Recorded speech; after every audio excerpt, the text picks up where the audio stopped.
Hello everyone, welcome to Vandi classes. My name is Manjeet Bhardwaj. तो आज हम भाई कुछ डाउट्स ले रहे हैं, कुछ देर से पहले से डाउट ले रहे हैं, तो अभी कंटिन्यू करेंगे। खैर कोई बात नहीं।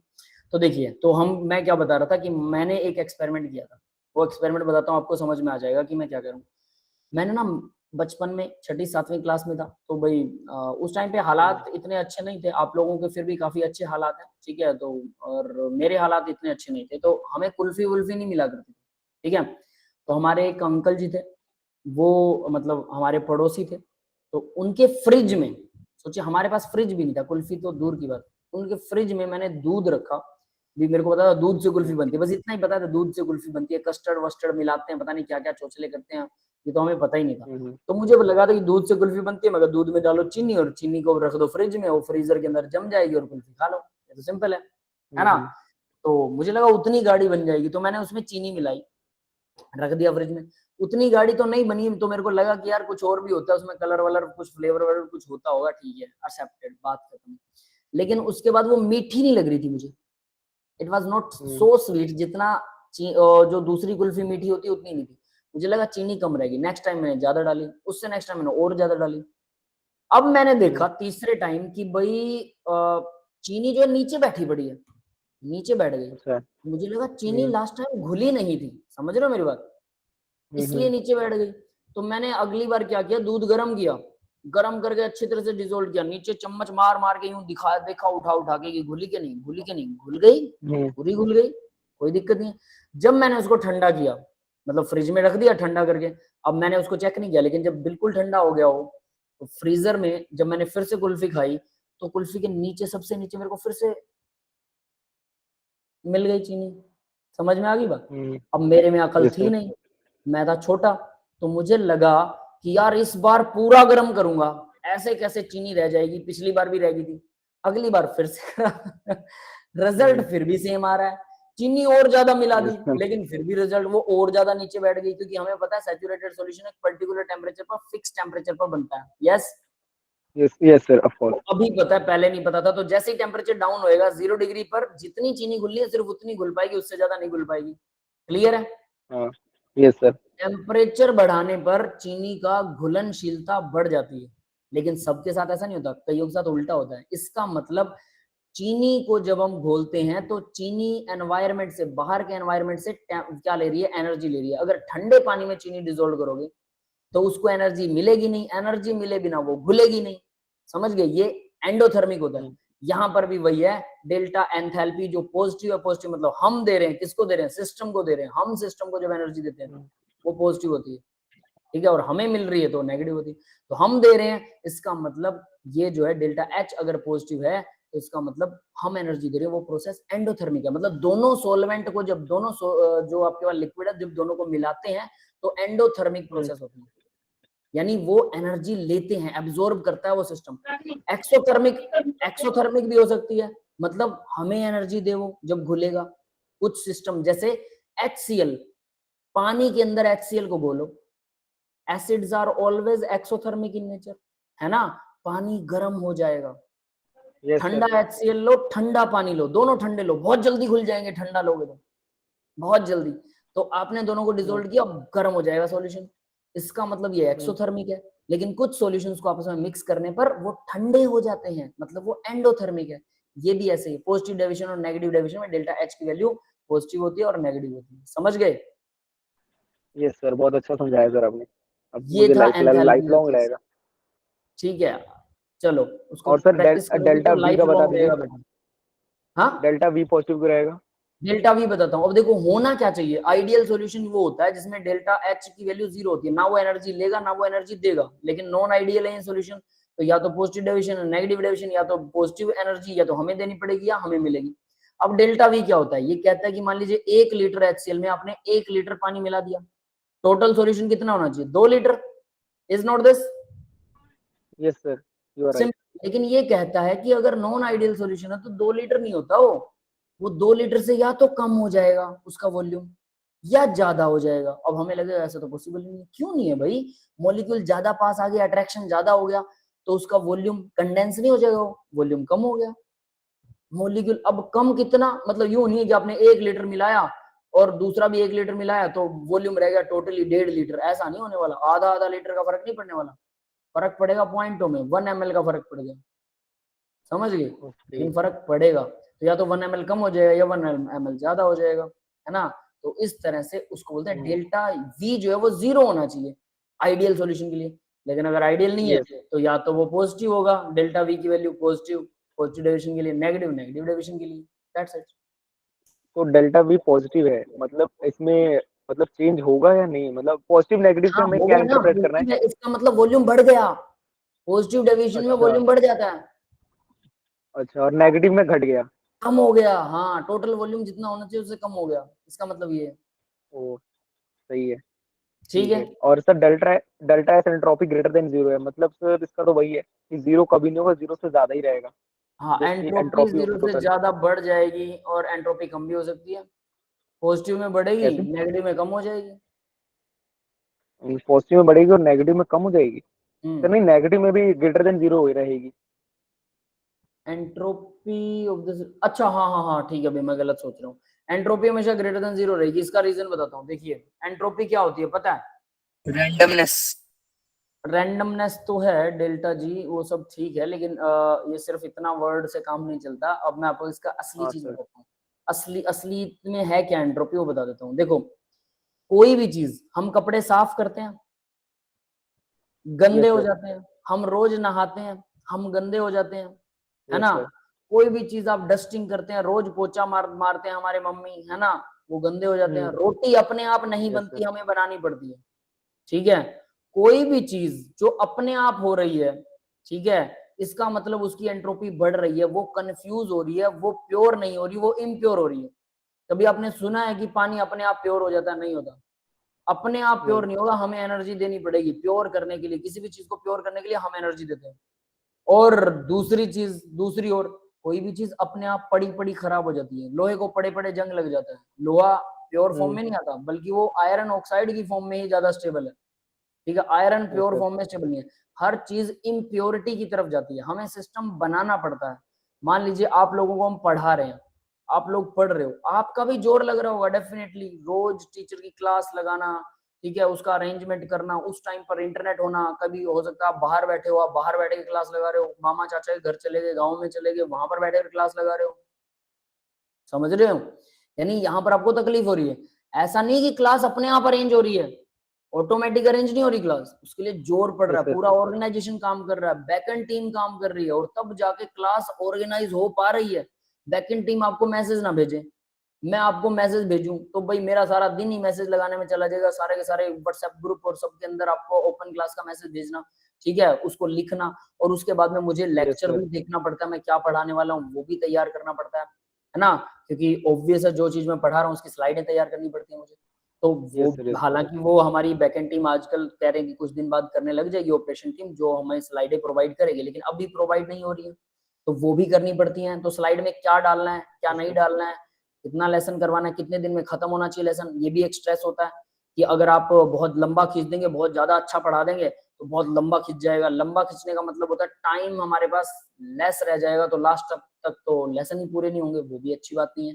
तो कुछ चीजें कहाँ पर डीपली जाना है, जो मुश्किल चीज है उसको डीपली पढ़ाना है, हमें पता है, लेकिन जो आसान चीज है उसको डीपली नहीं पढ़ाना, उसको केयरलेसली पढ़ाते हैं हम लोग। मैं तो कम से कम ऐसा करता हूँ, बाकी टीचर्स का मैं नहीं कह सकता। कुछ टीचर ऐसा होते हैं कि आसान टीचर को, आसान चीज को बहुत अच्छे से ज्यादा पढ़ा देते हैं और मुश्किल चीज को बता ही नहीं पाते, या बताते हैं तो ऊपर ऊपर से बता देते हैं। मेरा स्टाइल उल्टा है कि मैं मुश्किल चीज को बहुत टाइम लगाता हूँ और आसान चीज पर मैं ऊपर से टपा देता हूँ, क्योंकि अगर मुश्किल आपको आ गई तो आसान तो आ ही जाएगी। तो उसके लिए भी सोचना यस पड़ता सर। है, हर टीचर का अपना सोचने का स्टाइल है ना। तो वैसे करके धीरे धीरे करके बहुत सारे काम हो जाते हैं।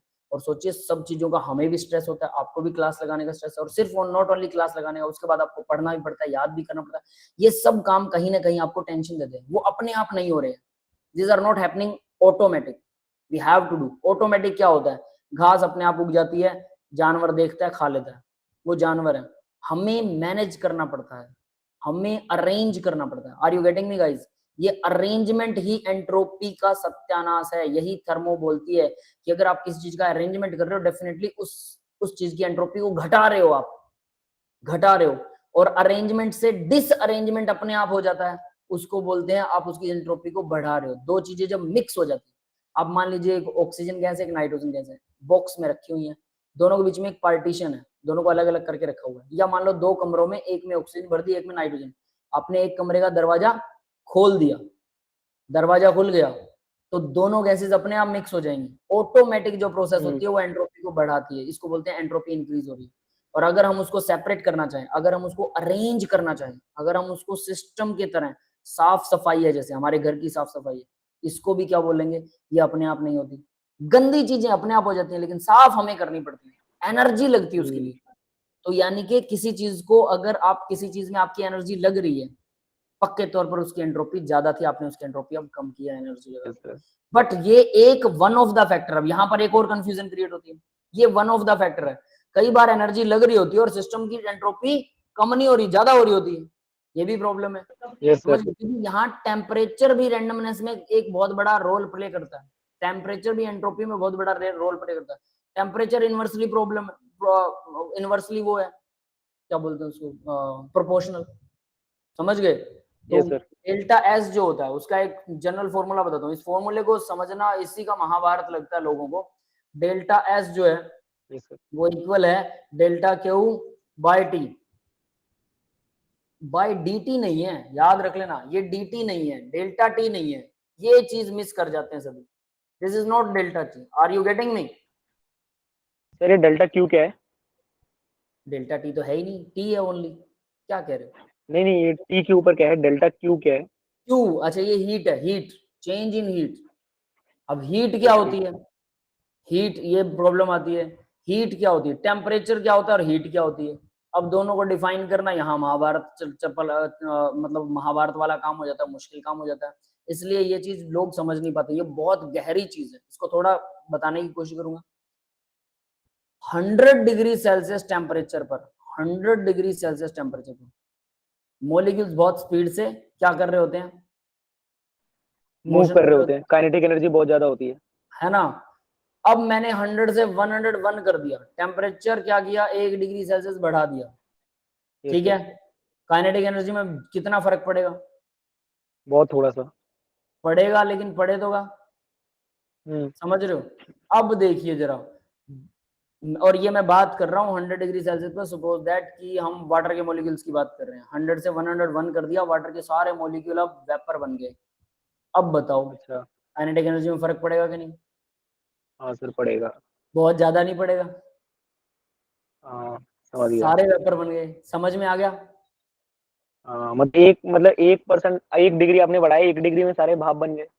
सारे बन गए ना, ठीक है। अब मैं बात करता हूँ कि इसी को हम लेते हैं 99 डिग्री सेल्सियस और 98 लगा लो, 98 डिग्री सेल्सियस पर टेम्परेचर के ऊपर मैंने पानी ले लिया। अब मैंने उसको 99 कर दिया, 1 डिग्री बढ़ा दिया। अब बताओ रैंडमनेस, उनकी स्पीड, काइनेटिक एनर्जी कितनी बढ़ेगी? थोड़ी सी। हाँ राइट। लेकिन 100 से 101 करोगे तो बहुत ज्यादा बढ़ गई। क्लियर है? हाँ यानी टेम्परेचर जो है ना, टेम्परेचर के इनवर्सली प्रोपोर्शनल है। टेम्परेचर के इनवर्सली का मतलब टेम्परेचर बढ़ेगा तो रैंडमनेस इतनी नहीं बढ़ती, घटेगी, जितनी बढ़नी चाहिए उतनी नहीं बढ़ती, बल्कि ये घटती है, उल्टा होता है इसमें। हीट के डायरेक्टली है। अब ये हीट के डायरेक्टली क्यों है? हीट बढ़ाओगे तो डेफिनेटली काइनेटिक एनर्जी बढ़ती है, लेकिन टेम्परेचर, एक पर्टिकुलर टेम्परेचर पर फिक्स अगर आप कर देते हो, देखो मान लो कि मैंने एक गैस का टेम्परेचर, अब जरा गैस के एग्जांपल से लेना, ना कि वाटर से, वो तो एक ट्रेलर था कि अचानक से बढ़ जाती है, वो स्टेट ऑफ मैटर चेंज हो रही है, इस वजह से ऐसा होता है। ये भी एक मतलब वन ऑफ द फंडा है जो एंट्रोपी को तकलीफ देता है, ठीक है, जो इसको मुश्किल बना देता है अंडरस्टूड करना। बट एटलीस्ट जो मैं जनरल एग्जांपल देता हूँ, बस उस पर याद रखिए कि चीजें अपने आप खराब हो जाती हैं, इसी को बोलते हैं सिस्टम की एंट्रोपी बढ़ रही है। लेकिन अगर चीजें अपने आप खराब होने की बजाय चीजें अपने आप सुधरने लग जाए तो एंट्रोपी कम हो रही होती है, बट ऐसा पॉसिबल ही नहीं है, क्योंकि चीजें अपने आप खराब होती हैं, इसका मतलब हमें उन्हें अरेंज करना पड़ता है, उन्हें ठीक रखना पड़ता है, तो उसके लिए हमारी एनर्जी वेस्ट होती है। यही यूनिवर्स का लॉ है और इसी को एंट्रोपी बोलते हैं। ये है जनरल कैलकुलेशन, बट जब इसे मैथमेटिकली करते हैं तो सारी चीजें समझनी पड़ेगी। तो देखो मान लो कि कोई एक गैस है 100 डिग्री सेल्सियस के ऊपर, ठीक है, 100 डिग्री सेल्सियस पर उसके मॉलिक्यूल मतलब बिल्कुल रैंडम कर रहे हैं, मतलब चल रहे हैं। अब मैं बात करता हूं, अगर इनवर्सली क्यों प्रोपोर्शनल है टेम्परेचर के, ठीक है, वो रैंडमली चल रहे हैं, मैंने उसको हीट दी गैस, टेम्परेचर नहीं बढ़ा, हीट बढ़ रही है, टेम्परेचर नहीं बढ़ रहा, टेम्परेचर में राइज नहीं हो रहा, हीट बढ़ रही है। तो हीट बढ़ाऊंगा तो डेफिनेटली उनकी रैंडमनेस बढ़ेगी। क्लियर है? Yes sir. टेम्परेचर वही रख रहा हूं मैं। अब मैं बात करता हूं कि 100 डिग्री की जगह मैं टेम्परेचर कर देता हूं कितना, 10 डिग्री सेल्सियस। क्लियर है? और जितना मैंने यस पहले सर। हीट दी थी, अब ध्यान देना मेरी बात में, मैंने 100 डिग्री सेल्सियस पर मान लो 10 जूल उसको हीट दे दी, 10 जूल हीट दे दी किसको, 100 डिग्री सेल्सियस पर गैस को 10 जूल हीट दे दी, तो उसकी रैंडमनेस बढ़ यस गई। सर। टेम्परेचर 100 डिग्री यस है। सर। अब बात करते हैं, मैंने यस 10 सर। डिग्री सेल्सियस पर वही गैस ली है, सेम गैस, और मैंने अब क्या किया, उतनी ही 10 जूल एनर्जी दी है, हीट दे दी 10 जूल। क्लियर है? अब बताओ 10 डिग्री सेल्सियस पर 10 जूल जो दूंगा तो क्या होगा, उसमें रैंडमनेस ज्यादा बढ़ेगी, या 100 डिग्री सेल्सियस पर 10 जूल दूंगा उसमें रैंडमनेस ज्यादा बढ़ेगी? सर दोनों सेम होनी चाहिए। सेम होनी चाहिए, लेकिन सेम नहीं होती। लो टेम्परेचर पर एंट्रोपी ज्यादा बढ़ती है और हाई टेम्परेचर पर एंट्रोपी कम बढ़ती है। ये है प्रॉब्लम। इसको ऐसे लगाते हैं, देखिए, ओके अब ध्यान तो मत देना। अब मैं दूसरा एग्जांपल देता हूं इसको क्लियर करने के लिए। आपकी शर्ट पर, व्हाइट कलर की शर्ट है और आपकी शर्ट पर इंक लगी हुई है, एक या दो डॉट, एक डॉट लगी है, सपोज एक डॉट, ठीक है, इंक लगाओ पीठ पीछे, एक डॉट लगी येलो कलर की इंक, पेन वाली इंक। क्लियर है? Just one. Yes sir. अब एक और डॉट लगा दी किसी ने, एक और, तो डॉट होगी दो। क्लियर है? Yes sir. तो बताइए दो का मतलब डबल नहीं होगी? डबल, इट्स डबल बेटा, इट्स डबल, हाँ डबल। दो गुना। अब वही शर्ट है, उस पे 100, 100 डॉट लगे हुए हैं, 100 डॉट, एक और लग गया, फर्क पड़ा क्या? नहीं सर। फर्क तो पड़ा, लेकिन 1/100th टाइम पड़ा, 1/100वां हिस्सा। पहले डबल हो रही थी। समझ में आ रही मेरी बात? मतलब ये समझ में आ गया कि जैसे डॉट लगा तो एक और लग गया तो दो डॉट हो गए, लेकिन अगर किसी शर्ट पे 100 डॉट लगे हैं तो एक लग जाएगा तो उससे क्या फर्क पड़ेगा सर? बहुत फर्क नहीं पड़ेगा ना, यहां पर वैसा ही है। जब आप 10 डिग्री सेल्सियस हम्म। टेम्परेचर के ऊपर आपने, मतलब लो टेम्परेचर पर, टेम्परेचर लो था और तब आपने हीट बढ़ाई ना, तो रैंडमनेस ज्यादा बढ़ी। टेम्परेचर लो था, अच्छा। आपकी शर्ट पर डॉट कम थे और तब आपने डॉट हम्म। बढ़ाए, तो उनका मल्टीपल बढ़ा। लेकिन जब 100 डिग्री सेल्सियस टेम्परेचर था और यस तब सर। मैंने हीट दिया, चेंज इन हीट करा, तो उससे कोई बहुत ज्यादा फर्क नहीं पड़ा रैंडमनेस में। Yes sir. आया समझ? समझ गया। ये हाँ। होता है। इसको इसको समझ की बजाय इसको फील करोगे तो ज्यादा अच्छा लगेगा। समझ में? तो यानी कि डेल्टा समझ क्यू गया। बाई टी होता है एंट्रोपी, डेल्टा एस जो वो डेल्टा क्यू बाई टी है, वो ऐसे वर्क करता है। समझ में आया? अब एंट्रोपी में yes sir. Temperature inversely proportional होता है। ये कमाल की बात है, जबकि हम रैंडमनेस को बोलते हैं कि टेम्परेचर के साथ तो रैंडमनेस बढ़नी ही चाहिए, हम्म। इनवर्सली तो हो ही नहीं रहा, तो फैक्ट है। बढ़ती तो है वो, इस बात में कोई डाउट नहीं, क्योंकि टेम्परेचर को फिक्स कर देते हैं हम, चेंज इन टेम्परेचर तो देख ही नहीं रहे। हमारी सबसे बड़ी मूर्खता ये कि हम चेंज इन टेम्परेचर देखते हैं कि 10 डिग्री के बाद 20 कर देंगे तो चेंज इन टेम्परेचर से एंट्रोपी चेंज हो रहा है, एंट्रोपी चेंज बढ़ रहा है। बिल्कुल सही है, इस बात में कोई दो राय नहीं है, I am not denying this कि चेंज इन टेम्परेचर से एंट्रोपी हम्म। बढ़ेगा। बट मैंने कहा टेम्परेचर को फिक्स कर दो, उसके बाद हीट को बढ़ाओ, फिर हाई टेम्परेचर पर टेम्परेचर को फिक्स कर दो और फिर हीट बढ़ाओ। दोनों केसेस में हीट सप्लाई करने पर एंट्रोपी चेंज लो टेम्परेचर पर ज्यादा होता है और हाई टेम्परेचर पर कम होता है। इसका मतलब टेम्परेचर बढ़ाने पर एंट्रोपी चेंज कम होता है। अच्छा मतलब समझ हीट में आ जितनी गया? सप्लाई करो एंट्रोपी घटती चली जाएगी, डिक्रीज होती चली जाएगी। हाँ, हीट सप्लाई के साथ एंट्रोपी बढ़ती है, लेकिन टेम्परेचर कम होना चाहिए, कम टेम्परेचर पर ज्यादा हीट सप्लाई। अब प्रॉब्लम ये आती है, टेम्परेचर कम हो तो हीट सप्लाई को आप कैसे बढ़ा सकते हो भाई? हीट हाँ यही बढ़ाओ यही तो यही क्वेश्चन आ रहा टेम्परेचर था। तो बढ़ेगा, यस। यस और नॉट? यस सर है ना? एब्सोल्युटली। बट यहां नहीं बढ़ सकता। अब यहां पर आती है एक और टर्म आती है, हीट कैपेसिटी। हीट कैपेसिटी, इसका एक एग्जांपल देता हूं। सपोज दैट आपको दूध का जला, ये सुना होगा, दूध का जला लस्सी भी फूक मार के पीता है, सुना है? हाँ सर ये तो जानता हूँ शायरी में। कहावत है ये, दूध का फेवरेट जला जो है वो लस्सी भी फूक मार के पीता है, उसे लस्सी है। थोड़ा नहीं इतनी छाछ, गर्म हो वो सकती है। छाछ। छाछ लस्सी एक ही बात है, हाँ दैट्स द सेम, है ना? छाछ भी फूक मार के पीता है, लस्सी कह लो बेटा, वो एक ही है। हमारे यहाँ पे उसे लस्सी बोलते हैं। तो अब देखिए जरा, इसका इसका क्या लिंक है पता है?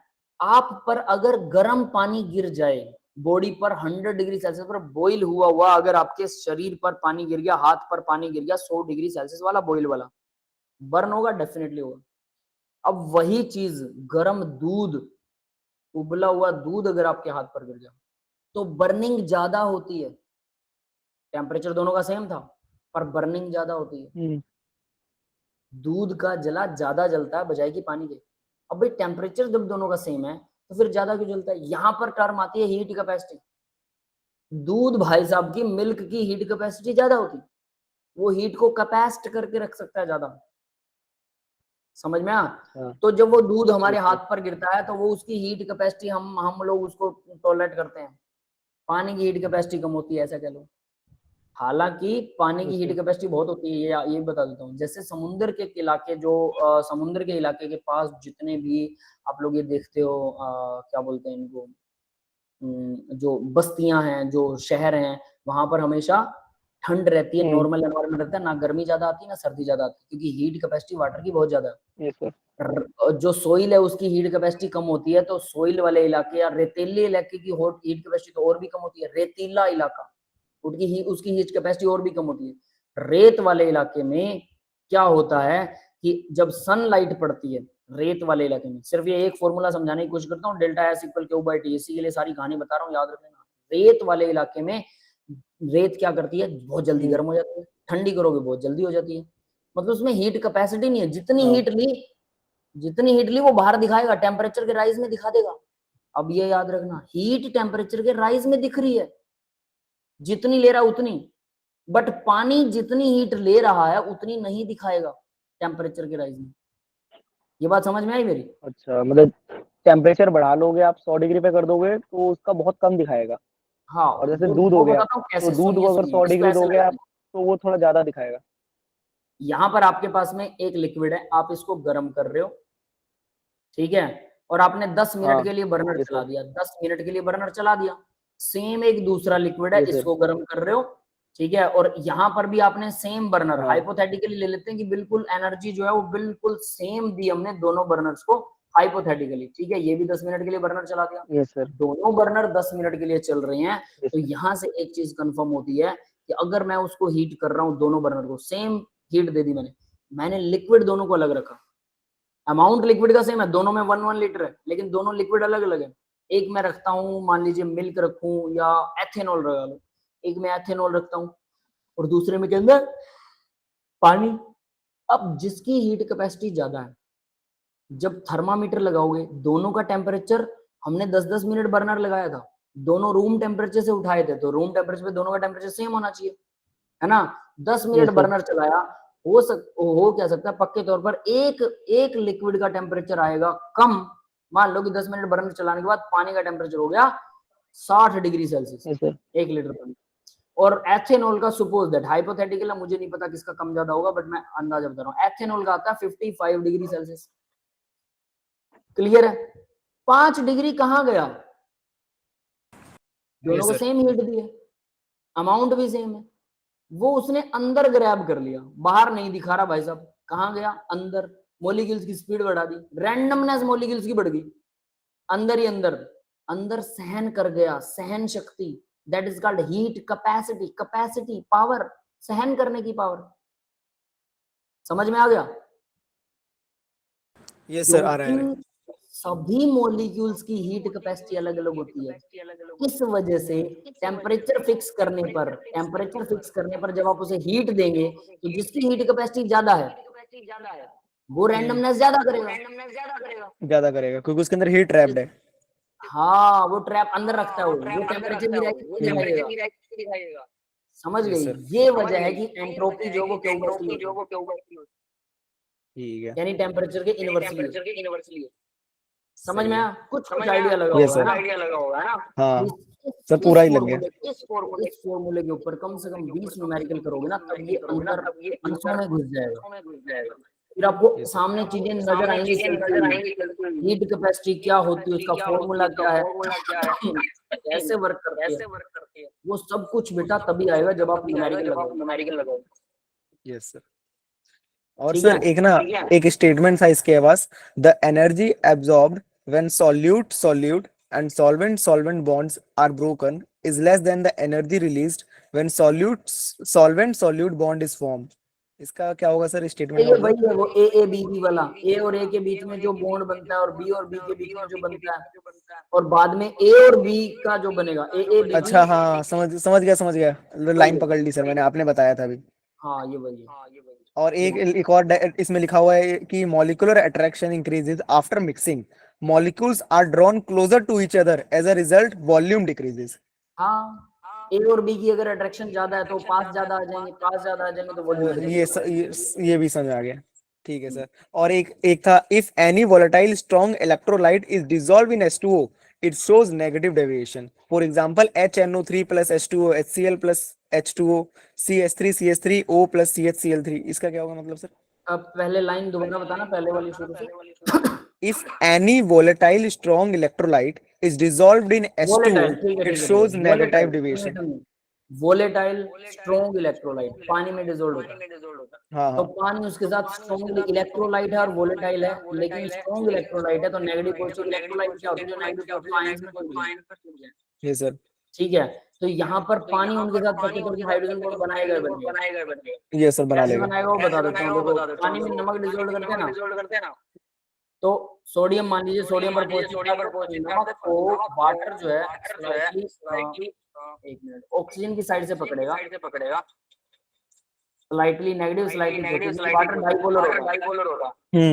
दो पोल्स होते हैं ना वाटर पे, एक स्लाइटली नेगेटिव एंड से वाटर चारों तरफ इसको घेर लेगा। ठीक है, ये समझ में आ गया? ये सर। तो इस तरह से नेगेटिव एंड से वाटर और ये सिर्फ एक साइड नहीं, बॉल बना लेगा चारों तरफ, बॉल 3D बॉल। ठीक है, अब ये 3D ball same as it is किसी भी इलेक्ट्रोलाइट में बनते हैं, जो इलेक्ट्रोलाइट होता है HNO3 या कुछ भी ऐसा HCl, और अगर ये बन रहा है तो मतलब अट्रैक्शन बढ़ गई। हाँ पहले के मुकाबले तो बहुत बढ़ गई, पहले तो वाटर यहाँ तो कंप्लीट पॉजिटिव चार्ज थोड़े से नेगेटिव चार्ज को अट्रैक्ट कर रहा है, तो स्ट्रांगली अट्रैक्ट करेगा। हाँ जिसकी वजह से क्या हुआ, वो ज्यादा पास आ गया, नेगेटिव वेपर प्रेशर घट गया। हालांकि सोडियम वाला एग्जांपल सही है, ये नॉन वोलेटाइल सॉल्यूट है, बट आपने लेकिन लगा लो। सर मैंने जो एग्जांपल्स बोले थे उसमें ये था HNO3 प्लस H2O और HCl प्लस H2O। हाँ समझ गया, HCl में बोल दो रहा हूँ, H पॉजिटिव लगा लो, Cl नेगेटिव लगाओगे तो Cl नेगेटिव को चारों तरफ से कौन घेरेगा, वो हाइड्रोजन की साइड से वाटर घेर लेगा। ठीक है, हाइड्रोजन वाली साइड से तो ये भी एक बॉल बना देगा। सेम HNO3 में भी वही होगा, NO3 पर 1 नेगेटिव, H पर 1 पॉजिटिव, N नेगेटिव वाला ये क्लोरीन। Yes sir. तो सर मतलब ये दोनों जब अट्रैक्ट करने लगते हैं तो नेगेटिव डेविएशन हो जाता है, राइट? ज्यादा अट्रैक्शन करने लगे, जब बहुत ज्यादा हद से ज्यादा अट्रैक्शन करने लगे तो नेगेटिव डेविएशन। हद से ज्यादा नहीं कह सकते, जो पहले प्योर फॉर्म में थे उनका जो अट्रैक्शन है उसके मुकाबले इनका अट्रैक्शन ज्यादा है। ठीक है, कंपैरेटिवली बहुत ज्यादा हो वो भी ठीक है, लेकिन अट्रैक्शन ज्यादा होगा पहले वाले। तो सर इसके कॉन्सिक्वेंसेस क्या होंगे, मतलब हमने किस कॉन्सिक्वेंसेस के बेसिस पे इसे नेगेटिव डेविएशन में क्लासिफाई कर दिया? क्योंकि अट्रैक्शन बढ़ गया जिसकी वजह से उसका वॉल्यूम घट गया तो नेगेटिव हो गया, वेपर प्रेशर भी घट गया, अब वो हवा में उड़ेगा नहीं। अच्छा, कम उड़ेगा ना तो वो भी ओके, मतलब अगर ये सर ये एक दूसरे के पास अट्रैक्ट करने लगे तो फिर वो मतलब एक तरह से टूट के हवा में नहीं जा पाएंगे, एक दूसरे के साथ ही रहेंगे, right? Yes that is why. ठीक है। Clear? और सर एक था, हाँ सर, और सर एक था एलिवेशन इन बॉइलिंग पॉइंट, तो ये वही होता है ना सर, मतलब जिस टेम्परेचर पे किसी भी कंटेनर का वेपर प्रेशर एटमॉस्फेरिक प्रेशर के इक्वल हो जाए, राइट? एक्सटर्नल प्रेशर बोलोगे ज्यादा बेटर है। मतलब कैसे डेफिनेशन कैसे बोलूंगा मैं? देखो बॉइलिंग पॉइंट क्या होता है, सर बॉइलिंग पॉइंट वो होता है जब वेपर प्रेशर एक्सटर्नल प्रेशर के बराबर, एक्सटर्नल प्रेशर अगर एटमॉस्फेयर है तो पानी अगर एटमॉस्फेरिक प्रेशर के बराबर वेपर प्रेशर पानी का हो गया तो वो बॉइल हो गया। ठीक है, 100 डिग्री सेल्सियस पर पानी का प्रेशर के बराबर होता है पानी का वेपर प्रेशर। अगर मैंने एक्सटर्नल प्रेशर घटा दिया तो मान लीजिए एक्सटर्नल प्रेशर मैंने काफी कम कर दिया, 1 एटमॉस्फेयर की जगह 1 एटमॉस्फेयर 760 mm होता है, मैंने हाँ इसको आधा कर दिया, सर, लेकिन हम कर नहीं सकते ना। 380 mm, ठीक है, आधा एटमॉस्फेरिक प्रेशर अगर मैंने कर दिया तो अब उसमें क्या होगा, पानी के वेपर को हवा में उड़ने के लिए ऊपर से जो प्रेशर पड़ रहा था उसको दबा रहा था एटमॉस्फेयर, अब उसको 50% दबाव पड़ रहा है तो वो हवा में जल्दी उड़ेंगे, जल्दी उड़ जाएगा, ठीक है। तो उसका वेपर जल्दी बनेगा, तो वेपर प्रेशर और बाहर का प्रेशर एक्सटर्नल वो क्या होगा, जल्दी दोनों बराबर हो जाएंगे, बराबर हो गए तो बराबर होगा। अच्छा, इसको मतलब उसका बोलते हैं boiling point। मतलब उसका ऐसा एक तरह से आपने जो external pressure that is atmospheric pressure जो था उसे आपने आधा कर दिया, तो आधा करने से ये होगा कि उसका बॉइलिंग पॉइंट भी एक तरह से कम हो जाएगा, कम हो जल्दी गया, वो एक हवा में तरह उड़ से जाएगा। 100% वो बॉइलिंग पॉइंट कम हो जाएगा, उसको अब फोर्स नहीं लग रहा, ऊपर से कोई दबा नहीं रहा उसको, ये सर, तो हवा में जल्दी उड़ेगा, तो बॉइलिंग पॉइंट कम हो गया, सीधी बात। तो पानी को ना आप 5 डिग्री सेल्सियस पर भी बॉईल कर सकते हो, sir how is it possible? Vapour pressure ऊपर वाला एटमॉस्फेरिक प्रेशर घटा दो, तो लेकिन सर हम घटा ही नहीं सकते, वो तो क्यों नहीं नेचर के घटा अगेंस्ट होगा। सकते, सिरिंज में लो पानी, सिरिंज, ठीक है, डॉक्टर वाली सिरिंज देखिए, हाँ सर देखिए, तो डॉक्टर वाली सिरिंज लीजिए, ठीक है, ये मान लीजिए आपके पास सिरिंज है, यहाँ हाँ पर पानी भर लो थोड़ा सा, ठीक है, और ये डॉक्टर वाला वो पिस्टन है, हाँ नीचे वो आ गया, तो यहाँ से इसको लॉक कर दो, ठीक है, अब पीछे से पिस्टन को खींचो, ठीक है, खींच लिया, जोर बहुत लगेगा और उसको खींच के रखो, खींच लिए, ठीक है। पानी उबलने लग जाएगा। लेकिन सर उसमें तो एक तरह से वैक्यूम क्रिएट हो जाएगा ना। हाँ, तो वेपर प्रेशर तभी तो कम होगा, एटमॉस्फेरिक अच्छा, प्रेशर, एटमॉस्फेरिक प्रेशर, क्योंकि सिरिंज के ऊपर एटमॉस्फेरिक प्रेशर पड़ रहा है जो पानी को दबा रहा है, सिरिंज जब आप ऊपर खींच लोगे तो पानी का बाहर वाला प्रेशर कम हो गया, जिसकी वजह से पानी शायद रूम टेम्परेचर पर, यानी सिरिंज में आपको पानी उबलता हुआ नजर आएगा, उसमें बुलबुले उठेंगे जैसे पानी में पतीले में उठते हैं 100 डिग्री सेल्सियस पर, अच्छा सर, सेम मतलब वैसा ही होगा, एकदम सेम टू सेम। बिल्कुल डिट्टो होगा, लेकिन आपको जोर लगा के रखना पड़ेगा कई देर तक। अच्छा, मतलब कितने न्यूटन का फोर्स लगेगा, मतलब 10 न्यूटन, 5 न्यूटन का? बेटा ये तो कैलकुलेशन का मैटर है ना, मतलब सर, मतलब मैं खींच लूंगा ना, उतना तो हो जाएगा ना आप खींचने खींच लायक? तो लोगे लेकिन उसको खींच के रख नहीं पाओगे थोड़ी देर के लिए, क्यों क्योंकि सर? थक जाओगे, तो नहीं, मैं उसमें ना ऐसा कुछ करूंगा ना, फंसा देना, किसी कुछ ग्रिल ऐसी, वगैरह से बांध दूंगा। हाँ कुछ ऐसी चीज फंसा देना और उसके बाद में उसको रख देना, तो सिरिंज भी हाँ, टूट सकती है, क्योंकि काफी वैक्यूम क्रिएट करना पड़ेगा थोड़ा बहुत, मतलब इतना सा स्पेस और पानी भी आपको थोड़ा ज्यादा लेना पड़ेगा, उस हिसाब से वैक्यूम ज्यादा क्रिएट करना पड़ेगा, तो एक सिस्टम बनाना पड़ेगा, बट हो जाएगा।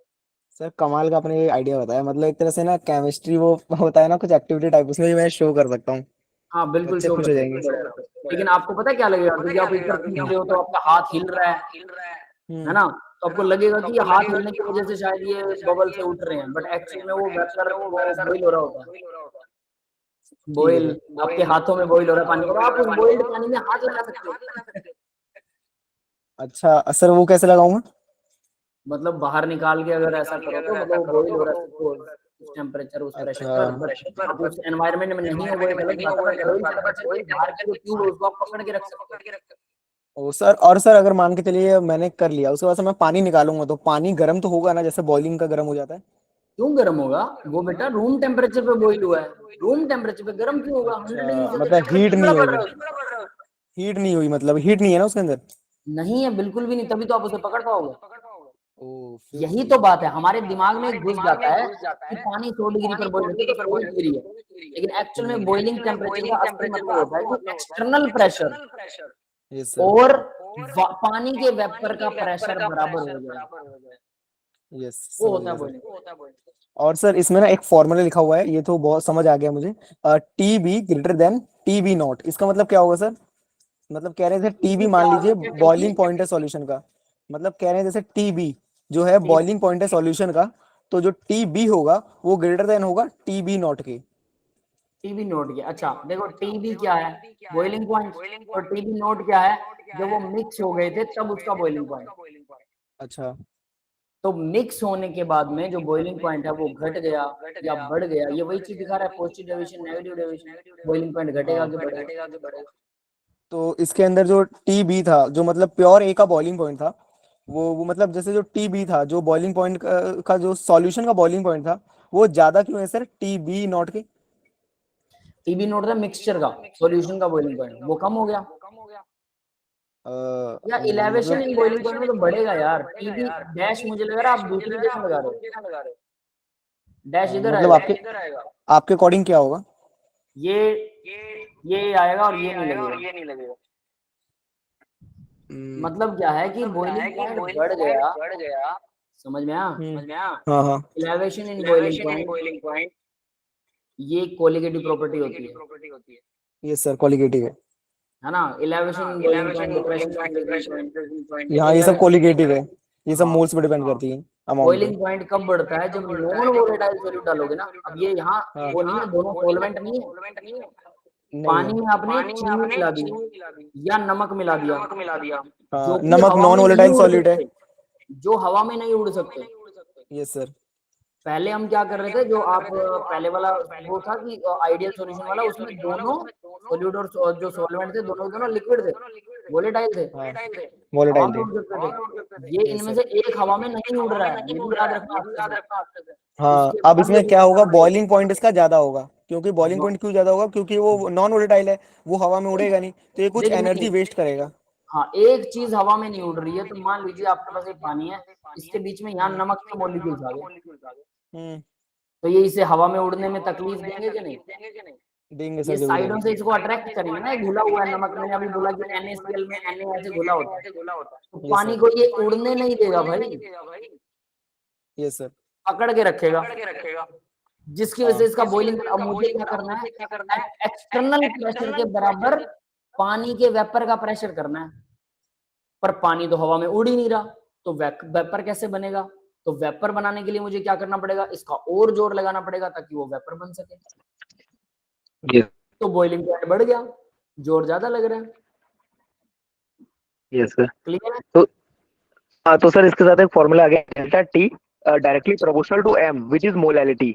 और फिर नेक्स्ट लाइन में लिखा है delta T is equal to K b m, where K KBM, b is equal to molar elevation वो एलिवेशन, कांस्टेंट, और हाँ ई बायोस्कोपिक कांस्टेंट। इबुलियोस्कोपिक, हाँ इबुलियोस्कोपिक कांस्टेंट। तो सर इसका लाइन एम का मतलब क्या मोलैलिटी होगा, है यहाँ पे। T directly proportional to m? देखो, यानी कि टेम्परेचर जो है, चेंज इन बॉइलिंग पॉइंट, वो डायरेक्टली प्रोपोर्शनल टू एम है। यानी कि मोलैलिटी अगर बदलते हो, मोलैलिटी मतलब क्या होती है, मोल पर केजी ऑफ सॉल्वेंट, और मोल किसके हैं, ये मोल ऑफ सोल्यूट है, सोल्यूट के मोल डिवाइड बाय केजी ठीक ऑफ है। सॉल्वेंट, ये होती है मोलैलिटी। तो मोलैलिटी बढ़ाओगे मतलब नंबर ऑफ मोल ऑफ नमक बढ़ा दिया आपने, नंबर ऑफ मोल ऑफ नमक बढ़ा दिए, सॉल्वेंट तो पूरा 1 kg लेना है, लेकिन नमक के मोल बढ़ा दिए, मोलैलिटी तभी बढ़ेगी। तो ऊपर वाला बढ़ेगा तो मोलैलिटी बढ़ेगी, नीचे वाला तो नहीं बढ़ने वाला, तो मोल नंबर ऑफ मोल ऑफ नमक बढ़ा दिया तो नमक ज्यादा आ जाएगा, तो अब पानी को ज्यादा तकलीफ होगी उड़ने में, तो बॉइलिंग पॉइंट और ज्यादा बढ़ जाएगा। चेंज इन बॉइलिंग पॉइंट वो इसके इक्वल, बाकी बीच में कांस्टेंट लगा दो, इबिलियोस्कोपिक ये इसके इक्वल, मोलैलिटी के इक्वल है। मोलैलिटी बढ़ेगी तो बॉइलिंग पॉइंट का चेंज और बढ़ जाएगा, उसको बॉइल करना और मुश्किल हो जाएगा। क्लियर है। सर मैं मुझे एक चीज पूछना था, हमने इसमें मोलैरिटी की यूज किया, मोलैरिटी भी तो यूज कर सकते थे। मोलैरिटी मोल पर लीटर होती है, टेम्परेचर बढ़ाओगे तो लीटर में वॉल्यूम बदल जाएगा सॉल्यूशन का। अच्छा, मोलैरिटी यस, वो है वॉल्यूम, वो उस पर टेम्परेचर डिपेंडेंट है। हाँ, और टेम्परेचर यहाँ चेंज हो हाँ। रहा है तो मतलब उसका वॉल्यूम चेंज हो रहा है, तो आप पहले आपने जो वॉल्यूम लिया और टेम्परेचर बढ़ा के जब आपने बॉइलिंग पॉइंट चेक किया तो दोनों वॉल्यूम्स में ही फर्क आ गया। आप तो मतलब अपना सिस्टम ही खराब कर रहे हो, आपने जो वॉल्यूम लिया था वो असलियत में लिया ही नहीं था, आपने तो कुछ ज्यादा वॉल्यूम लिया था, गड़बड़ हो गई ना। किसको सही मानोगे। हाँ, डिफरेंस क्लियर आ है। जाएगा, डिफरेंस आ जाएगा, और मोलैलिटी में वही बात कांस्टेंट रहेगा क्योंकि वो टेम्परेचर इंडिपेंडेंट है। हाँ, वो हमें नहीं मोलैलिटी को सही चाहिए, मानूंगा सर। हमें वो झंझट चाहिए ही नहीं है कि हम मोलैलिटी निकालो, हमें वो झंझट चाहिए ही नहीं है, वरना वो और टिपिकल इक्वेशन आती है फिर, रेंज लिमिट लगाओ, रेंज लगाओ, मैथ घुस जाता अंदर ज्यादा वाला, ये और फिर सर भी एवरेज आंसर निकलता, यहाँ एग्जैक्ट दिक्कत हो आंसर जाती निकल रहा है, कोई दिक्कत ही नहीं है। है। दैट ये इज सर, मोलैरिटी यूज, कोई भी टर्म यूज नहीं हो सकती और जो सर एक चीज था, टेम्परेचर डिपेंडेंट हो। हम्म और सर इन्होंने एक लाइन नीचे लिख रखी है, boiling point takes place from whole liquid and boiling point of a given pure liquid is constant only when external pressure is constant. हाँ, वो कांस्टेंट क्यों होता है? मैंने बोला एक्सटर्नल प्रेशर बदल दोगे तो बॉइलिंग पॉइंट बदल जाएगा, यही तो बता रहा था मैं अभी, हाँ है ना? समझ गया, बस वही ये है। वही वाली चीज बता रहे हैं, वही कथा है। सर लेकिन आपने मैंने बोला था एटमॉस्फेरिक प्रेशर, तो आपने बोला आप एक्सटर्नल प्रेशर बोलोगे तो ज्यादा अच्छा रहेगा, क्यों सर, इसका रीजन क्या था?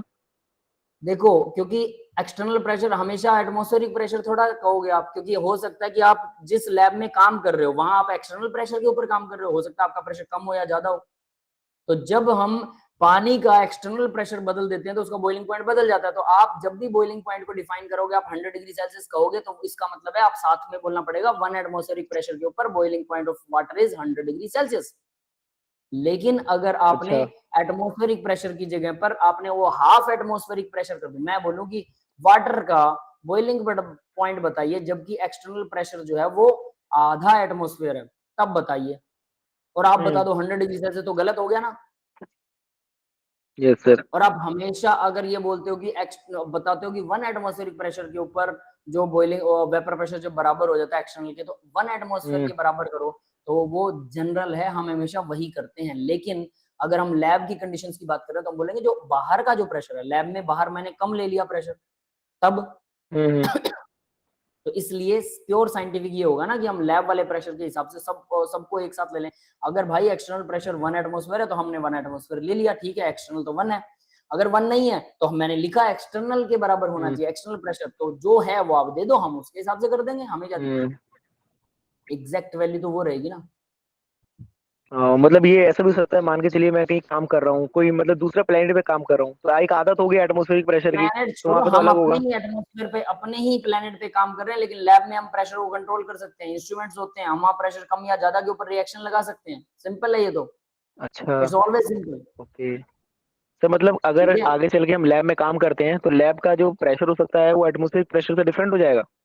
कम या ज्यादा हम कर सकते हैं, उसको कंट्रोल कर सकते हैं बेटा। जनरली ज्यादातर ओके। कैलकुलेशन 90% कैलकुलेशन हम कोशिश करते हैं कि एटमॉस्फेरिक प्रेशर में ही हो, लेकिन कुछ रिएक्शनें पॉसिबल है ही नहीं, तो फिर जब उनको लगाओगे हम्म। आप तो उनका प्रेशर तो कुछ और करोगे, और फिर उनके हिसाब से उसका वेपर प्रेशर दोगे, और फिर उसके बाद उसका बॉइलिंग पॉइंट निकालोगे, तो भाई ऑब्वियस सी बात है उसका बॉइलिंग पॉइंट के साथ आपको उसका प्रेशर भी डिफाइन करना पड़ेगा कि इस प्रेशर पर इसका बॉइलिंग पॉइंट ये है, क्योंकि आपका प्रेशर 1 ये एटमॉस्फेयर सर। नहीं था उस टाइम, समझ गए? हाँ ये दैट सर। इज वाई और वो केस और 10% ही है, पर हैं।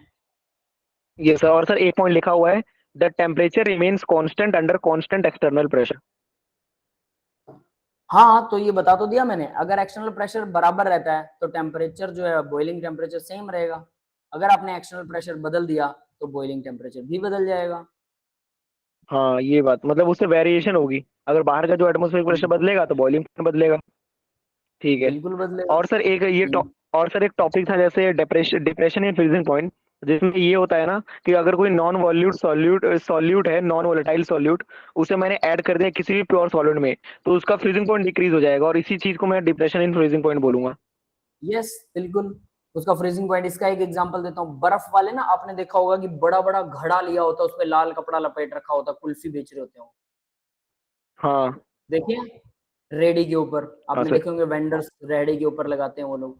तो उसमें क्या होता है, वो उसके अंदर वो नमक डालते हैं, नमक डाल के और उसके बाद में बर्फ को कूट लेते हैं जबरदस्त लेवल पर, बर्फ को अच्छे देखा से है कूट मैंने। लिया, है ना। उससे क्या होता है, नमक डाल देते हैं उस पानी में, बहुत सारा नमक होता है, उसके अंदर अपनी कुल्फियां डाल देते हैं। अब ये क्या होता है कि वो टेम्परेचर को 0 डिग्री सेल्सियस से भी कम कर लेते हैं, आइस 0 पर जम जाती है। ओके। अगर वो प्योर पानी होता तो उनकी कुल्फी पानी के अंदर जम जाती, जब आपको निकाल के देते तो वो सुए से या किसी चीज से उसको तोड़ते बर्फ को, और फिर उसके बाद आपको कुल्फी साफ करके देते। That is very typical for them.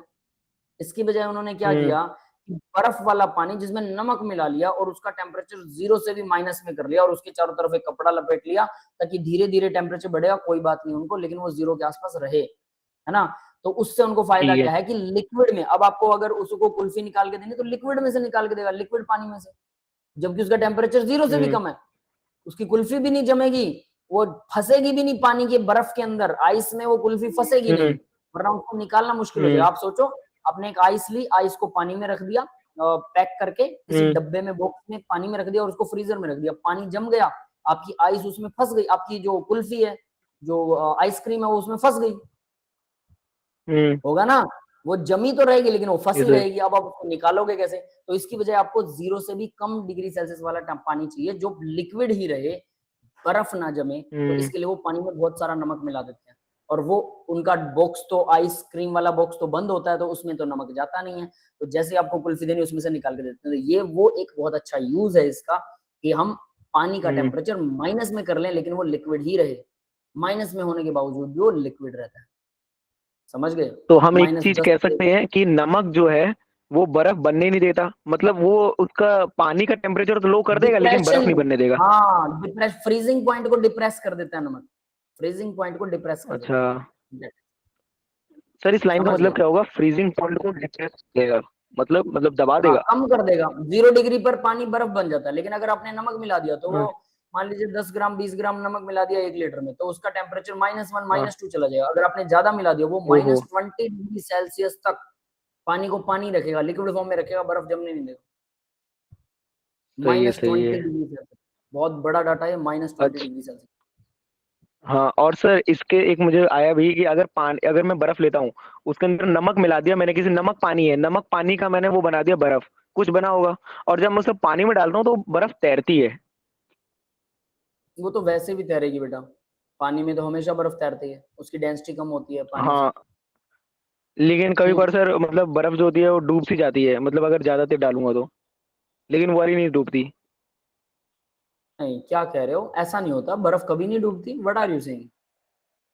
अच्छा सर, एक एक मैंने एक्सपेरिमेंट किया था, चलिए सर छोड़िए। मैं कह रहा था वो जो कुल्फी वाले होते हैं, वो कुल्फी वाले जो कुल्फी बनाते हैं उसके अंदर नमक ना समुद्र वाला नमक डालते हैं, मतलब वो खाने वाले नहीं डालते। तो भाई खाने वाला नमक महंगा आता है, वो प्योरीफाई अच्छा, किया जाता है, मुझे लगा, साफ सुथरा। समझ अब गया। उनको प्योर प्योर नमक करने की क्या जरूरत है? वो कौन सा खाना है उन्होंने? वो तो यूज करना है, बस अच्छा, एक्सटर्नल यूज करना है ना, तो फिर वो देसी नमक डालेंगे, सिंपल, जो सही बिल्कुल है सर, सस्ता मुझे लगा आता कोई होगा। दूसरा लॉजिक होगा। नहीं, बिल्कुल सस्ता, भी सस्ता, चीप चीप के लिए ना, वो खाने वाला नमक 20 रुपए की थैली लेके आएंगे, 20-25 रुपए की, वो डालेंगे। उनको कौन सा उसको हाँ, खाना है, यूज तो करना नहीं है, हाँ, बस समझ डालनी है, गया। अपनी कुल्फी निकालनी है, बस बात खत्म। और सर इसका जो फॉर्मूला आ रहा है वो TF0 माइनस टी है, मतलब TF बिल्कुल सर वो सेम है आएगा। Point of solution. हाँ, change in freezing point of temperature, change in temperature in freezing हाँ, पॉइंट इक्वल होता है मोलैलिटी इनटू केएफ। यही सेम फॉर्मूला है इसमें और उसमें, हाँ, फर्क सिर्फ इतना है, यहाँ डेल्टा टीवी की जगह डेल्टा टीएफ आ जाएगा, इक्वल आएगा एम इंटू के एफ, बस। FM। फ्रीजिंग हाँ पॉइंट, चेंज सर, इन ये मुझे फ्रीजिंग आप पॉइंट कैसा फॉर्मूला हो गया? समझा देंगे, मुझे याद रहे। क्या क्या क्या? ये फॉर्मूला सर मुझे आप समझा देंगे ताकि मुझे याद रहे। टी वाला ऊपर वाला फॉर्मूला समझ में आ गया था? बिल्कुल उसका सेम तो है बेटा। टी बी इसमें मतलब डायरेक्टली प्रोपोर्शनल था मोलैलिटी के, और उसका कांस्टेंट लगा दिया के बी। ये भी वही है, डायरेक्टली प्रोपोर्शनल है मोलैलिटी के, और के एफ उसका कांस्टेंट लगा दिया। यानी कि जब हम पानी में नॉन वोलेटाइल सॉल्यूट डालते हैं तो उसका फ्रीजिंग पॉइंट, अगर हम उसको ठंडा करके उसको जमाना चाहते हैं, तो उसका फ्रीजिंग पॉइंट कम हो जाता है। That is it. क्लियर है? ओके। और एक बहुत मतलब सिंपल जहां तक मैं फॉर्मूला है जानता यार। हूँ, हाँ, ये मोल्स पे डिपेंड करेगा, तभी हमने इज इक्वल टू मोल्स लिया है। अगर मान के चलिए जो मोल वो नहीं, है वो नॉन मोलैलिटी। वोलेटाइल, हाँ मोलैरिटी है, तो इसके जितने ज्यादा मोलैलिटी मोलैलिटी होंगे तो फिर उतना ही ज्यादा होगा ये। उतना ही ज्यादा डिप्रेशन इन फ्रीजिंग पॉइंट आएगा, फ्रीजिंग पॉइंट उतना ही ज्यादा घटता जाएगा, बट वो घुलना चाहिए। शर्त ये है कि वो घुल भी जाए उसमें ज्यादा। एक लिमिट के बाद वो घुलता ही नहीं है। नमक पानी में कितना घुल सकता है? 333 ग्राम के आसपास 1 लीटर पानी में नमक घुल सकता है, सैचुरेटेड सॉल्यूशन नॉर्मल टेम्परेचर पे। इससे ज्यादा घुलता ही नहीं है। अच्छा, तो कम, ओके। मतलब उस वो लिमिट है उसकी, वो भी उसकी लिमिट। आप यूं नहीं है कि कितना भी घोलते जाओ घोलते जाओ घोलते जाओ, वो नहीं घुल सकता ना। एक लिमिट तक घोलोगे, उसके बाद में तो उसकी भी लिमिट आ जाएगी, सोल्यूबिलिटी की लिमिट आ गई फिर। ठीक और है? सर ये जो KF होता है ये कांस्टेंट है ना, ये कांस्टेंट हाँ, मतलब ये सर कैसे कांस्टेंट आया, है। मतलब 1 मोलैलिटी का सॉल्यूशन लिया, 1 मोलैलिटी का, ठीक है, तो एम की हाँ, जगह पर 1 आ गया। क्लियर है? हाँ, तो चेंज इन फ्रीजिंग पॉइंट जितना भी आया, मान लो पहले पानी जो है वो, यहाँ पर हम देखते हैं, पहले पानी जो है, सिंपल, कि पहले पानी जो है वो 1 डिग्री, हमें पता है कि 100 डिग्री सेल्सियस पर क्या हो जाता है, बॉईल होता है। ठीक है, इस फॉर्मूले से करते हैं। चलो फ्रीजिंग लगा लेते हैं, 0 डिग्री सेल्सियस है ना, 0 डिग्री सेल्सियस केल्विन में आएगा 273 केल्विन, क्लियर है। तो 273 के ऊपर बर्फ जम जाता है पानी। अब मैंने 1 डिग्री सेल्सियस टेम्परेचर बढ़ा दिया, 274 केल्विन कर दिया, तो चेंज इन ठीक है, कोई बात टीएफ नहीं। कितना आया, 1 डिग्री, 1 आया ना, तो 1 डिग्री, टीएफ की वैल्यू 1 आ गई केल्विन, 1, 1 केल्विन। 1 केल्विन आया है ना, तो चेंज तो 1 आ गया, चेंज इन टेम्परेचर। ठीक है, इक्वल क्या आएगा, अगर मैं 1 मोलैलिटी का वो ले रहा हूँ, 1 मोलैलिटी का सॉल्यूशन ले रहा हूँ, तो जितना चेंज आया ना टेम्परेचर में, चेंज जितना आया वही मेरा केएफ बन जाएगा। समझ में आया, मतलब ऐसे इसमें तो इसको सर 1 1 मान 1 का के आया। इसका चेंज इन टेम्परेचर चेक करके, अब इसके 1 से ये 1 होगा ये जरूरी नहीं ना, मोलैलिटी 1 पर होगा ये जरूरी नहीं है, ये केएफ हो सकता है ये 2 मोलैलिटी पर ऐसा आता हो, 1 डिग्री सेल्सियस चेंज करने पर 2 मोलैलिटी के सॉल्यूशन के अच्छा, अंदर ऐसा आता हो, तो यानी कि मेरा क्या बन जाएगा ये, या ये केएफ जो है इक्वल 1/2 हो जाएगा, केएफ की वैल्यू 1/2 आ जाएगी। समझ में आया। केएफ, अच्छा मतलब केएफ की कोई वैल्यू होती है? मुझे लगा केएफ कांस्टेंट ही रहेगा। होती नहीं है, होती नहीं है, हम m की कोई वैल्यू लेते हैं, उससे चेंज इन टेम्परेचर चेक करते हैं, और m की वैल्यू जब 1 लेते हैं तो उससे चेंज इन टेम्परेचर कितना आता है, वो change in temperature he KF बन जाता है। मतलब सर ये एक तरह से कांस्टेंट तो नहीं हो रहा फिर? जैसे हम देखते हैं कि कुछ कुछ वैल्यूज होती है जो कांस्टेंट होती है, इनकी फिक्स वैल्यू होती है। इसकी तो फिक्स वैल्यू नहीं है, इसकी तो बदल रही है जो जो इसकी हम भी वैल्यूज फिक्स है, लेंगे।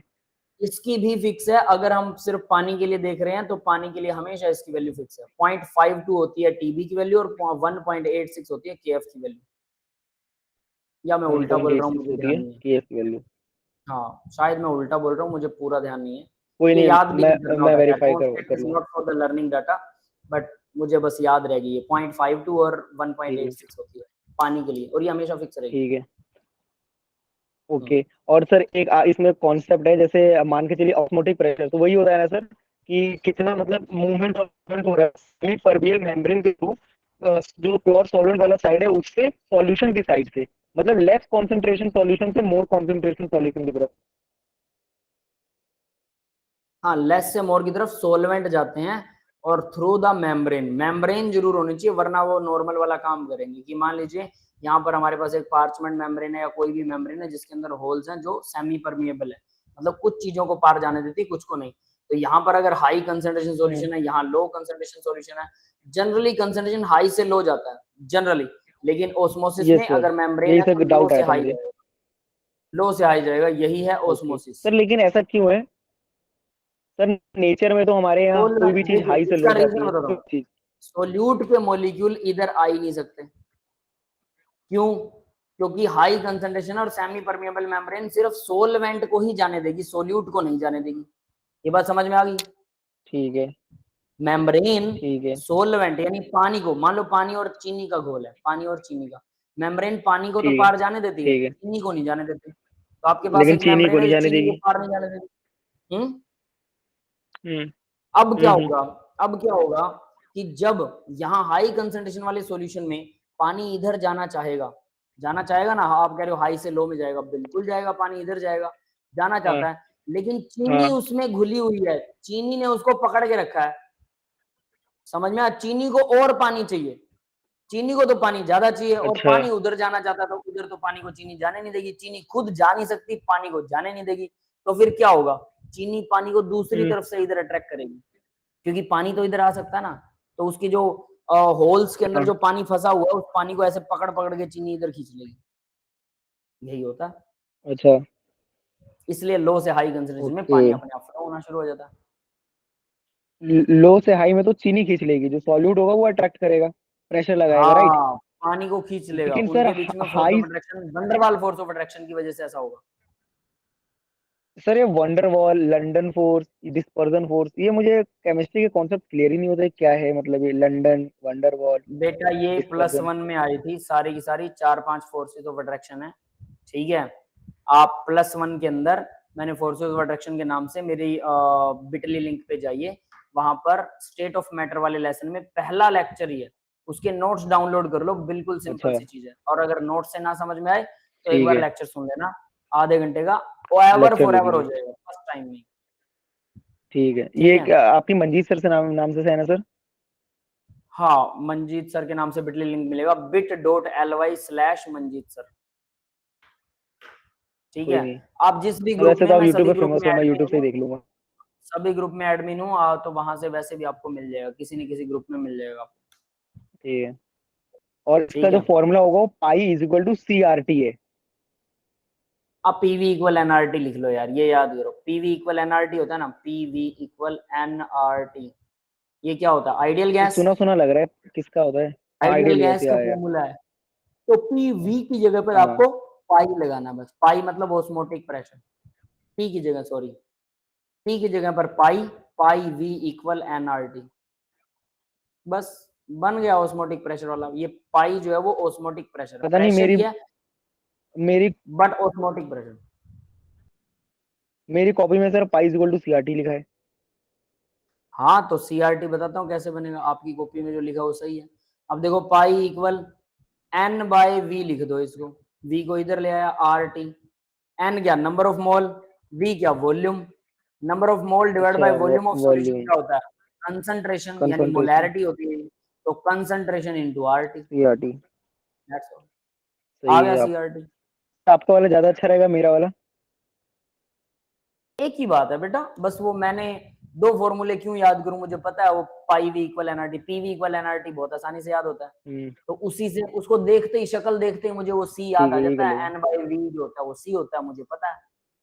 प्रैक्टिस करोगे तो अपने आप याद हो ठीक है। जाएंगे दोनों, ऑटोमेटिक। ठीक है, बच्चों और को सर ऐसे वो जो याद आपने करने की ऊपर बोलते हैं। वो, हाँ, और सर आपने ऊपर फिगर में बताया था, उसमें हाई कंसंट्रेशन से लो कंसंट्रेशन में वो जा सकता है, लेकिन उसका रीजन क्या बताया बताया था आपने? पानी क्यों नहीं चीनी के पास जा रहा है? चीनी के पास पानी जाएगा ना, हाई कंसंट्रेशन में चीनी है तो चीनी अट्रैक्ट करेगी पानी को, लेकिन पानी चीनी को छोड़कर दूसरी तरफ नहीं जा सकता लो कंसंट्रेशन में, क्योंकि चीनी ने उसको पकड़ के अच्छा, रखा उसने हुआ है, पकड़ ही रखी है। और चीनी पार हो नहीं अच्छा, मतलब सकती। जो प्योर सॉल्वेंट। अच्छा, हाँ, एक चीज मैं कहना चाहूंगा, जो इसमें वाटर है वो लो कंसंट्रेशन में कि हाई कंसंट्रेशन में था सर? लो में होगा, राइट?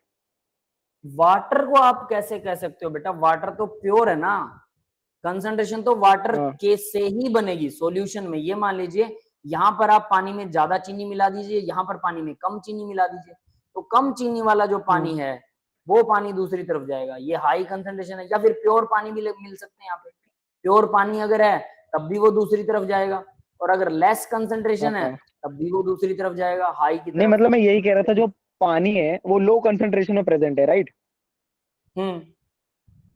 यही यही मुझे पूछना था, अब मुझे पता चल गया, अब वो उस तरफ जा सकता है और फिर फोर्स हाँ से बिल्कुल, खींचेगी। लो कंसंट्रेशन कह लो या फिर कह लो बिल्कुल प्योर फॉर्म है, प्योर फॉर्म है, दूसरे में पानी में कुछ मिला हुआ है, तो पानी में कुछ मिला हुआ है तो हाँ। वो जो जो भी मिला हुआ है वो पानी को उधर जाने नहीं दे रहा।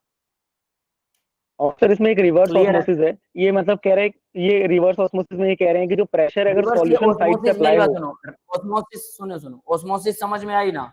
अब ओस्मोसिस अगर आ गई हाँ, आ तो गई। ये पानी इधर जा रहा है, इधर जा रहा है, कुछ प्रेशर एक्सर्ट कर रहा है, तो मैं अगर हाँ। यहाँ पर एक पिस्टन लगा के इसको जोर से दबा दूं, तो जोर से दबाऊंगा तो वाटर के मॉलिक्यूल इस मेम्ब्रेन में से बाहर जा सकते हैं, मुझे पता है। तो जोर से दबाऊंगा तो पानी और हाँ। चीनी की फोर्सेस खत्म हो जाएंगी, और पानी अब दूसरी तरफ जाने लग जाएगा, क्योंकि ऊपर से प्रेशर दे रहा हूँ, जबरदस्ती कर रहा हूँ इसके साथ, तो जबरदस्ती तो दूसरी तरफ जा सकता है। तो अच्छा। ओस्मोसिस का उल्टा हो गया, जनरल ट्रेंड को फॉलो कर रहा हम्म। है, ओस्मोसिस का उल्टा, रिवर्स हम्म। ओस्मोसिस, हाई से लो में जाना with the permission of semi permeable membrane, that is called reverse osmosis. High से लो में जाएगा तो मुझे जबरदस्ती करनी पड़ेगी, रिवर्स। जबरदस्ती कर रहा हूं तो मुझे एनर्जी देनी पड़ेगी, तो हम्म। मैं पिस्टन पे जोर लगा रहा हूँ, प्रेशर ज्यादा डाल रहा हूँ, जिसकी वजह से एनर्जी मैं सप्लाई कर रहा हूँ और वो हाई से लो में जा रहा है, और ये हो गया रिवर्स ओस्मोसिस। ओस्मोसिस का उल्टा, अपने आप तो ओस्मोसिस होती है, रिवर्स ओस्मोसिस उल्टा। हम्म। क्लियर है? ठीक है, यहां पर और नहीं इसके अंदर एंट्रोपी शुगर और फिर ज्यादा नहीं होती। जाएगी, पानी ही जाएगी? हाँ, फिर पानी, शुगर तो जा ही नहीं सकती ना, वो सेमी परमिएबल मेम्ब्रेन का मतलब हाँ, है कि वो कुछ को अलाउ करती है, और वो कुछ का मतलब वो सोल्यूट के मॉलिक्यूल को अलाउड नहीं कर रही भाई, सीधी बात। नहीं कर रही। ठीक है। इसके अंदर, हम्म। और सर ये एक तरह से एंड वो भी कह सकते हैं एंटी ऑस्मोसिस, ऑस्मोसिस का उल्टा। एंटी, बेटा रिवर्स कहना अच्छा है, एंटी होता है अपोजिट, अपोजिट और रिवर्स में बड़ा फर्क होता है, समझ में आई? एक है कि अच्छा। आपके हाँ, हाँ, अगेंस्ट समझ कौन गया। खड़ा है, एक आपके उलट अच्छा, कौन खड़ा अच्छा। है। आपके उलट होता है कि उल्टा हम्म। मुंह करके खड़ा है, और आपके अगेंस्ट का मतलब तो आपसे लड़ने के लिए तैयार है, जो आप कह रहे हो उसका उल्टा करेगा वो। There is a difference. तो रिवर्स ऑस्मोसिस कहना जरूर बैकवर्ड अच्छा है, ऑस्मोसिस, एंटी ऑस्मोसिस नहीं कह सकते। अब यूं तो वर्ड्स में सर आप बैकवर्ड कह सकता बैकवर्ड हूँ, नहीं कह बैकवर्ड सकते, ऑस्मोसिस। कुछ भी कह लो, बैकवर्ड कह लो, इसे ठीक है, रिवर्स कह लो, कुछ भी कह लो, एंटी भी कह लो, कहने को कोई दिक्कत नहीं है। बट जो जनरल ट्रेंड है ना, वो कहना ज्यादा अप्रोप्रिएट है। किसी दूसरे टीचर रिवर्स को है। समझ में आ भी गया ना, तो वो कहेगा कि इसको पता नहीं है कि ये रिवर्स है कि एंटी है, इस गधे ने पढ़ा ही नहीं है, और वो नंबर दे रहा होगा तो भी काट देगा। हाँ तो अपनी तरफ से एक्सपेरिमेंट नहीं करने यस चाहिए, सर, जो जनरल ट्रेंड है उसको चलने दो। कहने को आप ठीक है। समझने और के लिए सर कुछ अगर भी समझ आखिरी, सकते हो। समझ गया, थैंक यू। हम्म, वो रिवर्स ऑस्मोसिस ही है। और सर एक आखिरी था, जैसे दो सॉल्यूशन है, अगर उनका सेम एस्मो वो ऑस्मोटिक प्रेशर है तो उन्हें हम आइसोटोनिक सॉल्यूशन कहेंगे, राइट?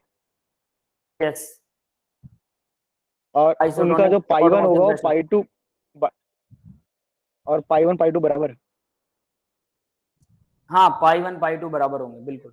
Yes, okay. वही और होता सर है एक ना इसमें आइसोटोनिक। मैंने मिस कर दिया एज, हाँ सर क्या कह रहे थे? हाँ, सेम होगा, मैं वही बोल रहा हूँ। सर इसमें मैंने एक मिस कर दिया एजियोट्रोपिक सॉल्यूशन। एजियोट्रोपिक, एजियोट्रोप होता है या कांस्टेंट बॉइलिंग मिक्सचर। दुनिया में दो कोई भी प्योर चीजें हैं, उनका आपस में बॉइलिंग पॉइंट सेम हो ही नहीं सकता, ठीक है। और मिक्सचर का भी बॉइलिंग पॉइंट सेम कभी नहीं हो सकता। जो चीज पहले बॉइल होती है वो पहले बॉइल होके उड़ जाएगी, जो बाद में होती है वो बाद में उड़ेगी। लेकिन कुछ चीजें इतना जबरदस्त एक दूसरे के साथ बॉन्डिंग बना लेते हैं, ठीक है, वो इतना जबरदस्त बॉन्डिंग बना लेते हैं कि उसके बाद में वो एक ही मिक्सचर, एक ही कांस्टेंट पॉइंट के ऊपर, कांस्टेंट बॉइल पर, दो चीजों का अलग अलग का मिक्सचर है, लेकिन उन्होंने इतना जबरदस्त बॉन्डिंग बना ली उस मिक्सचर ने कि वो एक ही बॉइलिंग पॉइंट पर बॉइल हो रहा है। उसको बोलते हैं azeotropic mixture, constant boiling point mixture. Clear constant है? Boiling point mixture. सर इसका कोई एग्जांपल है थोड़ा सा, एक व्यू लेने के लिए? बिल्कुल है, एथेनॉल है। एथेनॉल लो आप 95%, 5% पानी ले लो, या उल्टा बोल रहा हूं मैं, 5% एथेनॉल होता है, 95% पानी होता है, ठीक है, दोनों में से एक है, अब मुझे हाँ रिवर्स हाँ। याद नहीं है उसका। तो उसको अगर आप बॉइल करते हो तो उनका बॉइलिंग पॉइंट बिल्कुल सेम हो जाता है। 5% कंसंट्रेशन होनी चाहिए, ज्यादा नहीं होनी चाहिए। अगर आप कंसंट्रेशन का चेंज कर देते हो तो फिर नहीं होगा, फिर तो वो सेम पॉइंट पे। लेकिन 5% मोलिक्यूल जो बच जाते हैं उस मिक्सचर के अंदर और दूसरे ठीक है। वाले के 95 होते हैं, तब उन दोनों के बीच में ऐसी बॉन्डिंग हो जाती है कि वो अब हवा में नहीं उड़ेगा। जिसे पहले उड़ना चाहिए वो हवा में बॉइल पहले हो जाना चाहिए, पर वो पहले नहीं हो रहा, वो उसके साथ ही हो रहा है। ठीक है। दोनों एक दूसरे के साथ इतने घुल जाते हैं कि अब वो एक दूसरे को छोड़ने को तैयार नहीं है। इन मिक्सचर्स को अलग करने के लिए, 100% एथेनॉल बनाने के लिए अलग प्रोसेसेस यूज की जाती हैं, अलग केमिकल मेथड यूज किए जाते हैं। समझ गए? ठीक है। Yes sir. हम्म, तो ये एज़ोट्रॉपिक कोई भी मुझे पूछेगा तो मैं ये कह दूंगा कि अगर दो वो जो सॉल्यूशंस हैं उनका मतलब कभी भी सेम वो नहीं हो सकता, क्या कह रहे थे सर आप? बॉइलिंग पॉइंट, बॉइलिंग पॉइंट नहीं हो सकता, बॉइलिंग राइट? पॉइंट सेम नहीं होगा, दो चीजों का कभी नहीं होगा। लेकिन अगर हो जाए, कोई ऐसी कंपोजिशन हो, दो अलग अलग चीजें हैं, दो अलग अलग लिक्विड है और उनका बॉइलिंग पॉइंट सेम हो जाए, उसी को बोलते हैं एजियोट्रोपिक मिक्सचर। परसेंटेज भी उनकी, मतलब मिक्सचर का सर अमाउंट भी उनका स्पेसिफिक होता है कि इतना परसेंट ये और इतना परसेंट ये, और इनसे ही वो चीज बन सकती है। कम ज्यादा करोगे तो वो चीज बनेगी नहीं। Yes sir. सर एक बार डेफिनेशन आप बोल देंगे, मैं लिख लेता हूँ जल्दी से। क्या एज़ोट्रॉपिक मिक्सचर, हाँ सर एक बार एज़ोट्रॉपिक मिक्सचर डेफिनेशन? की डेफिनेशन बोल दीजिए, मैं लिख लेता हूँ। डेफिनेशन एक मतलब एक लाइन में ही है, constant boiling point mixture. Constant boiling mixture, point भी मत लिखो, कांस्टेंट बॉइलिंग मिक्सचर वो मिक्सचर जो कांस्टेंट, कांस्टेंट हो, मतलब कांस्टेंट पॉइंट के ऊपर, मतलब सेम पॉइंट पर बॉइल होता हो। द मिक्सचर विच ठीक है। Boils at a single point, एक ही पॉइंट पर विच वो बॉइल्स मिक्सचर बॉइल हो रहा है, जबकि ऐसा पॉसिबल नहीं है, एट ए ठीक है। Single point is called azeotropic mixture. Hmm, ठीक है। द एग्जांपल जरूर मिक्सचर याद विच कर लेना बॉइल्स इसके। At a single point. Hmm, ठीक है, इसके एग्जांपल। एग्जांपल जरूर याद कर लेना, एथेनॉल और वाटर वाला, और एक HCl वाला भी आता है, HCl और वाटर वाला भी आता है। और इसमें भी एक नेगेटिव होता है, एक पॉजिटिव होता है। मतलब मान लीजिए कि पानी का 100 डिग्री सेल्सियस टेम्परेचर है, ठीक है, और दूसरी चीज आपने एथेनॉल मिला दी, एथेनॉल का बॉइलिंग पॉइंट जो है वो पानी से कम है, 90 डिग्री है। तो अब जो मिक्सचर बनेगा ना इनका, हो सकता है उस मिक्सचर का बॉइलिंग पॉइंट जो वो 90 से कम चला जाए, 89 हो, दोनों से कम हो गया। पानी का 100 था, इसका इसका 90 था, दोनों से कम हो गया कांस्टेंट बॉइलिंग वाले मिक्सचर का। बॉइलिंग पॉइंट भी अलग मिलेगा, वो दोनों में से दोनों का सेम नहीं होने वाला, या तो वो दोनों से कम मिलेगा टोटल, या दोनों से ज्यादा मिलेगा। तो इसको बोलते हैं ठीक है। मैक्सिमम बॉइलिंग मिक्सचर और मिनिमम बॉइलिंग मिक्सचर। तो मैक्सिमम वाला मतलब दोनों में जिसका ज्यादा है उससे भी ज्यादा हो गया, और मिनिमम मतलब दोनों में जिसका कम है उससे भी कम टेम्परेचर पर वो बॉइल हो रहा है, दोनों, ठीक ऐसा है। होता है। तो दोनों के अलग अलग एग्जांपल याद कर लेना, HCl और वाटर है एक, और दूसरा है एक एथेनॉल और वाटर। दोनों एग्जांपल्स के डाटा याद होने चाहिए, कौन कितने डिग्री सेल्सियस पर मिक्स हो रहा है। क्लियर है? इसमें टेम्परेचर क्या रहेगा सर? जैसे एथेनॉल 5% रहेगा और वाटर 95%, HCl क्या रहेगा 5%? दोनों का सेम नहीं है, HCl की कंपोजिशन 30 समथिंग है, ठीक है। 30%, ठीक है। HCl और वाटर के केस में 30-70 है, और एथेनॉल और इसके केस में, वाटर के केस में वो 95 और 5 है, ठीक है।